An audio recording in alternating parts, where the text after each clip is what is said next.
ചേച്ചിക്ക് ഈ മാസം സാലറി കിട്ടിയായിരുന്നോ?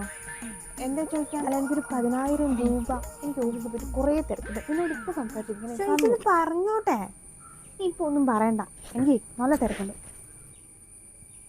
പിന്നെ സാലറി കിട്ടിയെന്ന് പറഞ്ഞിട്ട് എൻ്റെ അടുത്ത് നിന്ന് 10,000 രൂപ അടിച്ചു മാറ്റാനുള്ള വരവാ നടന്നാൽ.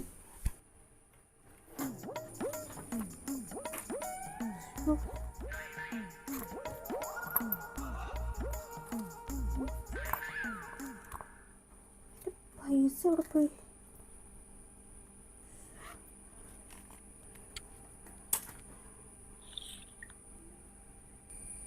ദേ വിളിക്കുന്നു. ഹലോ ഹലോ, എൻ്റെ ഒരു 10,000 രൂപ കാണുന്നില്ല. നിങ്ങൾ കണ്ടായിരുന്നോ? അതെ, ഏജൻറ്റ് പേഴ്സിൽ നിന്ന് ഒരു 10,000 രൂപ കളഞ്ഞു കിട്ടിയായിരുന്നു എനിക്ക്. അത് പറയാൻ വേണ്ടിയിട്ട് നിന്റെ പുറകെ ഞാൻ എത്ര തവണ വന്നതാ. അപ്പം നിനക്ക് കേൾക്കാൻ സമയമല്ല, ഭയങ്കര ഡിമാൻഡ്. ആർക്കും വേണ്ടാത്ത പൈസയല്ലേ, അപ്പം ഞാനത് അങ്ങെടുത്തു.